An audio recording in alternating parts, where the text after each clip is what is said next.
Okay, in today's video, we're going to check out Megalobot, the new artifact monster. We're going to start off with his lore. Queen and War Master Thalassa doesn't yet know if Lord Nabotus will eventually claim the Deep Sea as his, but if he ever tries to, he'll have to face Megalobot first. The War Master commissioned Ingenica to build this ferocious artifact shark.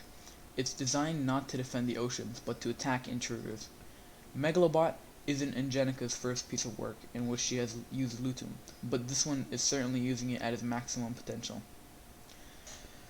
Megalobot is a water artifact attacker with multiple tortures and true damage. True damage is basically like percentage damage.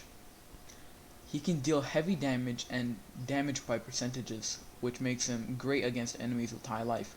He can also apply several status effects like shock or bleed. Megalobot has an evolving trait.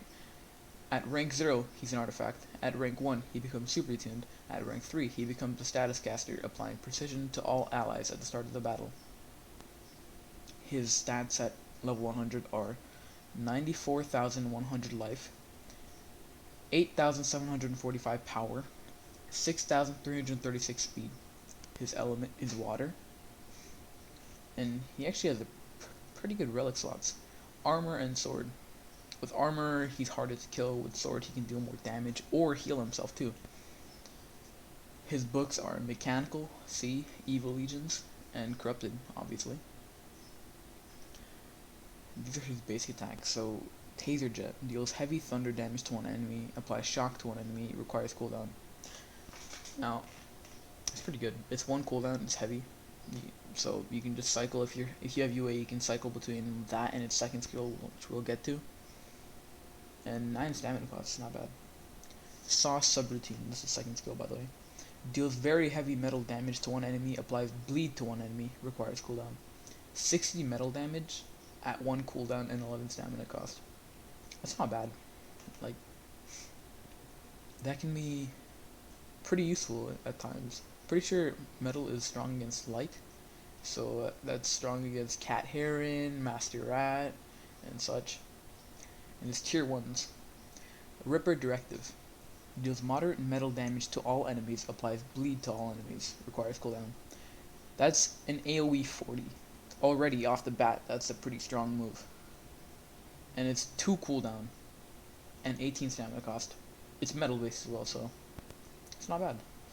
Cutting Algorithmics. Removes 25% of total life from one enemy, requires cooldown. 1 cooldown and 25 stamina cost. That's pretty low cooldown. Stamina cost is, I mean, yeah, it's pretty low as well. Tier 2. Taser Time. Deals heavy thunder damage to all enemies. Applies shock to all enemies. AoE 40. I think that's the second strongest we've gotten for the Corrupteds.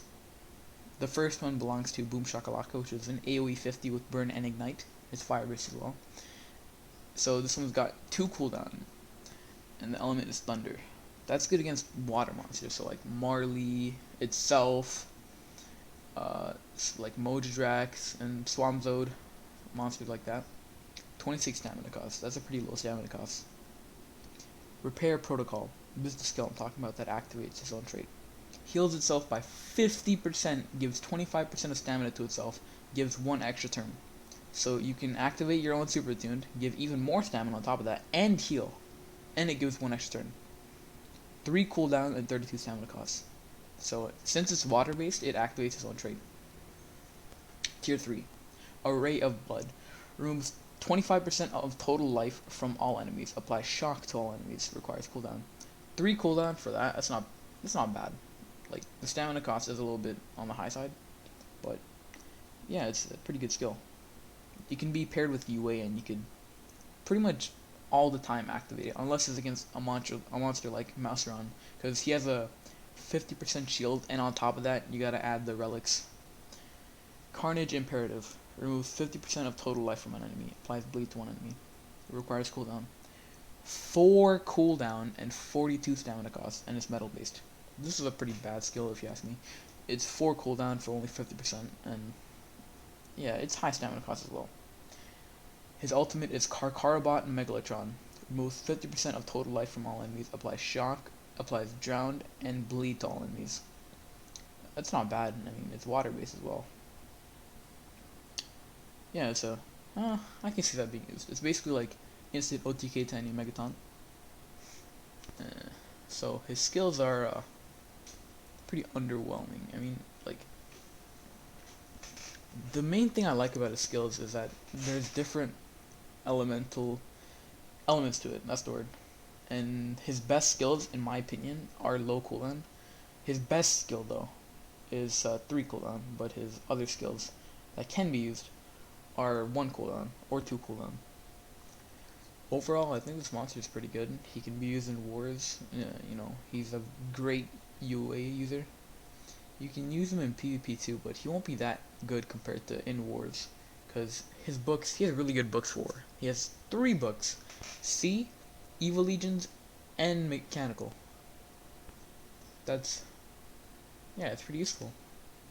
Overall, I think you should go for this monster. He's not bad.